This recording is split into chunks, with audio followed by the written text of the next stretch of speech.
not as bad news, but just matter of fact, this is the situation. Some people say, Doc, don't tell me, I don't want to know. They know. They don't want to hear the words. I respect them, I don't say. Or somewhere in between. Often it's somewhere in between, often. Well, give me a little idea, Doc. No? Well, it's about your heart, Mrs. Chu. It's not working so well. Okay, well, good. Don't tell me anything more. Just give me the medicine for it. But am I going to live? Of course you're going to live, Mrs. Chu. We don't, you know. But this may limit what you can do. Stage 2, stage 3, you know, out of 4. Okay. Congestive heart failure, for example. So limitation, disability.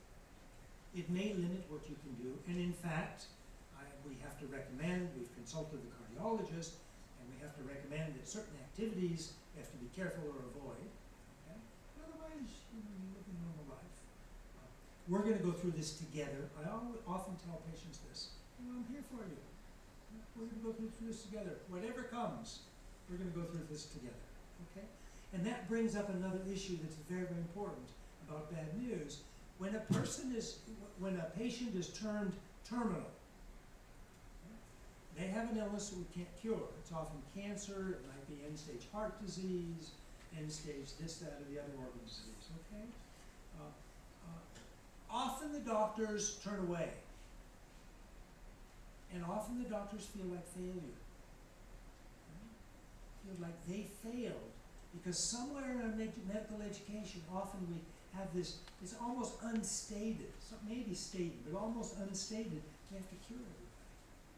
Well, if everybody's going to die, how can we cure everybody? We can't. That's nature. Okay? So when the person is so-called terminal, it's actually when they need us the most. So I request you, don't run away. Even if you don't have medicine, a surgery, a radiation treatment, you know, doesn't matter. Go visit that patient as much as you can. You don't even have to talk. You could just stand there, maybe hold their hand, or a hand on the shoulder. It's all that's required. If they want something, they'll let you know. Okay? This means a lot to people who are dying. It means a tremendous amount. You also feel better, because you feel less of a failure.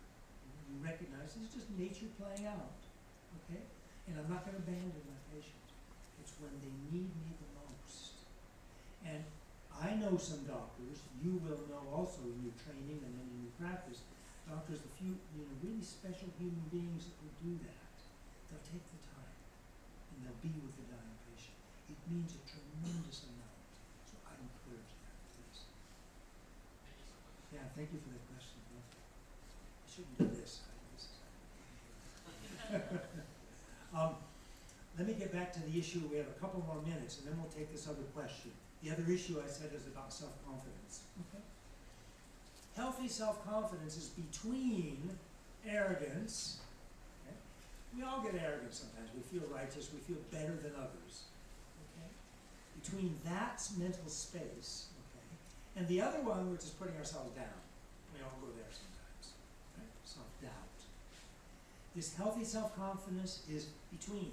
So it's neither putting others down, nor is it putting ourselves down. Okay? How do you develop it? Love and compassion. The more we're warm-hearted, concerned for others, do for others, we develop a tremendous courage. And along with that courage comes this healthy self-confidence. Very important. Because when we develop that healthy self-confidence, we feel good. It empowers us to continue our work helping others, to be doctors, good doctors. Okay? Or anything else we do in life. Be a good wife, be a good husband, girlfriend, boyfriend, da da da da da. Good neighbor, good friend. It empowers us. Gives us so much more energy. And it's pure stuff, you know. We're not putting others down, we're not putting ourselves down. Okay? Healthy self-confidence. Please. We read from your short bio that you train compassion. Can you tell us how you do it? Yeah, great. Thank you. I have there's something, I think it's on YouTube.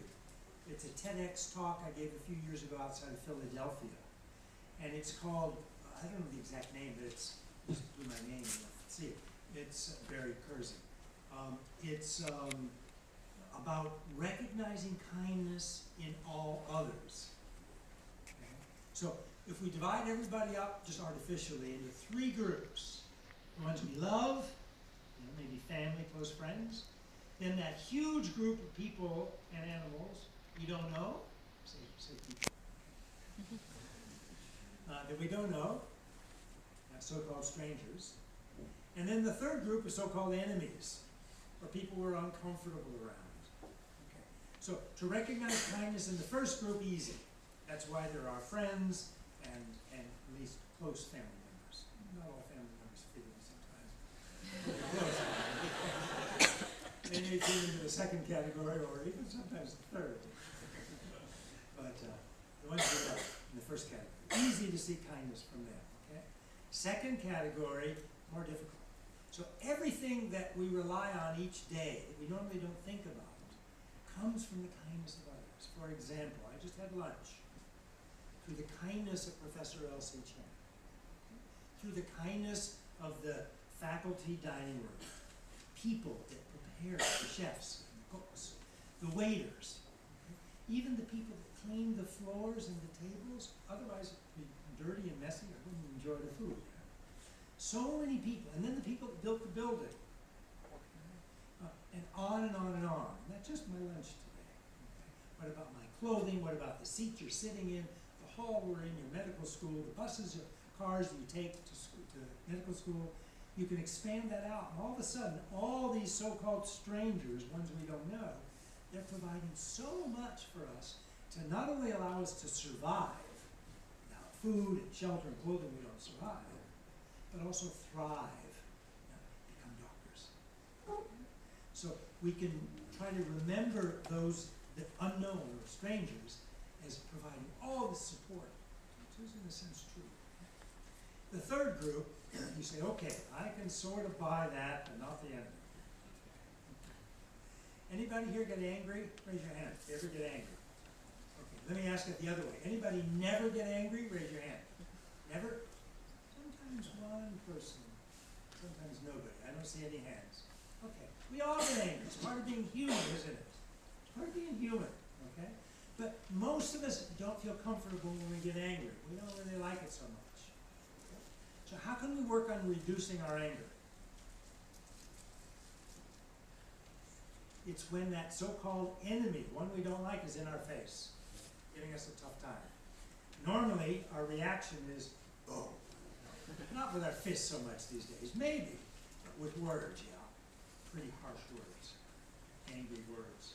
Okay? If we decide, okay, I don't want to get angry this time, I'm going to try to work on the opposite, patience. You can't do it by reading the textbook. You cannot do it by reading a textbook telling you how to control your anger. You've got to be in the field. You need that person in your face, the so-called enemy. So in that way, that person becomes a teacher. Okay? And so it's kindness, really. Now, I don't tell that person they're being kind. You know, it may backfire. But in fact, they are. And it's also usually unintentional. It's okay, it doesn't matter. They're not intending kindness. But ipso facto, you know, the situation is, they're allowing me to practice reducing my anger. So they're also kind. So this is one of the methods to seek kindness in others, and therefore to feel closer to all others. You start to feel closer to others, therefore, because you don't have any trouble with it. So you naturally feel more close. And then love and compassion becomes much easier. Anyway, this is a subject we go on and on, but we're just about out of time. Thank you for that question. Do you have another class now? Do we have to stop? It's 2 o'clock.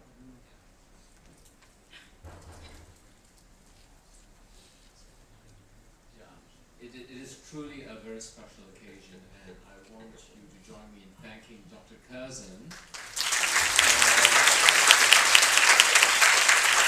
for raising our own humanity. And it's so important to look at that and really to see that within all of us there's this really, deep well of kindness and compassion. There's within the rich of all of us.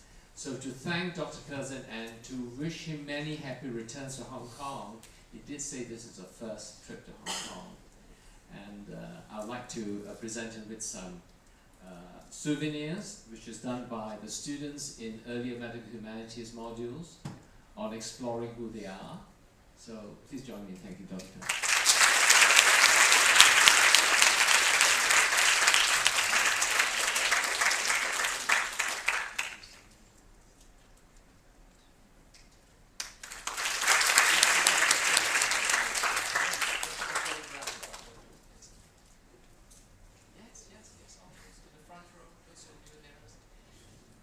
Would people like to join in photograph with Dr. Kerzin?